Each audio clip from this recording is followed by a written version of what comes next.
तैयार रहिए, स्टार्ट। मुझे प्रधानमंत्री फसल बीमा योजना से बहुत उम्मीदें थी, विराम। 2015 में आई बेमौसम बारिश और ओलावृष्टि के कारण उत्तर प्रदेश, हरियाणा, पंजाब, राजस्थान, मध्य प्रदेश और महाराष्ट्र में बड़ी मात्रा में फसलें तबाह हो गईं, विराम। जिसके परिणाम स्वरूप कई किसानों ने आत्महत्या कर ली थी, विराम। ऐसे में कृषक समाज काफी उत्सुकता वश नई प्रधानमंत्री फसल बीमा योजना को बड़ी उम्मीद भरी नजरों से देख रहा था, विराम। हालांकि नई फसल बीमा योजना को लीक तोड़ने वाला बताने और सरकार की ओर से भी उसे गेम चेंजर कहने के बाद मैं जब इसकी गहराइयों में गया तब निराशाजनक तस्वीर सामने आई, विराम। प्रधानमंत्री फसल बीमा योजना निश्चित रूप से बीमा कंपनियों के लिए बड़ा उपहार है, लेकिन किसानों के दृष्टिकोण से देखा जाए तो यह एक झुनझुने से ज्यादा नहीं है, विराम। सबसे पहले इस बात की पड़ताल करते हैं कि बीमा कंपनियां इससे किस तरह मालामाल होंगी, विराम। वर्ष 2015 में बीमा कंपनियों ने किसानों से प्रीमियम के रूप में 1500 करोड़ रुपए कमाई की और इसके अतिरिक्त केंद्र और राज्यों की ओर से सब्सिडी के रूप में उन्हें 5500 करोड़ रुपए मिले, विराम। इस प्रकार उन्हें कुल 7000 करोड़ रुपए हासिल हुए, विराम। पैरा।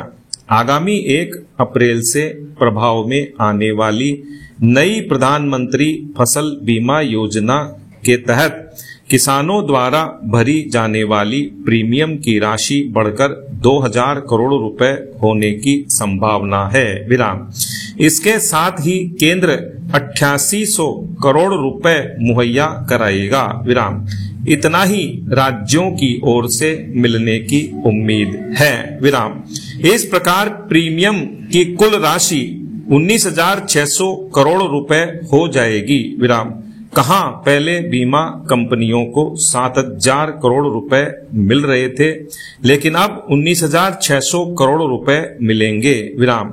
ऐसे में यह योजना किसानों के बजाय बीमा कंपनियों के लिए गेम चेंजर जरूर है, विराम।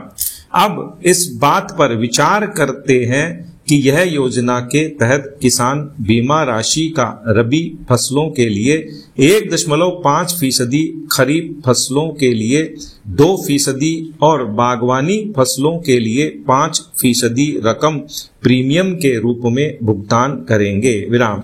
इससे पहले राष्ट्रीय कृषि बीमा योजना NAIS के तहत किसान बीमा राशि का गेहूं के लिए 1.5% और रबी फसलों के लिए 2% रकम प्रीमियम के रूप में भर रहे थे, विराम। मानसून के महीने में खरीफ फसलों जैसे धान और दलहन के लिए 2.5%, लेकिन जोखिम वाले बाजरा और तिलहन के लिए प्रीमियम की राशि 3.5% थी, विराम। वहीं बागवानी फसलों के लिए प्रीमियम की राशि फसल की प्रकृति और क्षेत्र के आधार पर तय की जाती थी, विराम। नई फसल बीमा योजना में बहुत ज्यादा बदलाव नहीं है, लेकिन बीमा की प्रीमियम राशि में एक रूपता एक अच्छा कदम है, विराम। बैंक कर्मियों ने मुझे बताया है कि बीमा कंपनियां एक सीजन में सिर्फ एक बार प्रीमियम का हिस्सा लेने के लिए ही बैंक आती हैं, विराम। पैरा। नई फसल बीमा योजना को भी इन्हीं बीमा कंपनियों के हवाले किया जाएगा, विराम। दरअसल प्रीमियम की लागत के कारण किसान फसल बीमा के प्रति अनिच्छा जाहिर नहीं करते, विराम। उनकी इसमें अरुचि की बड़ी वजह यह है कि फसल खराब होने के बाद बीमा के लिए दावा करने की प्रक्रिया काफी जटिल और दोषपूर्ण है, विराम।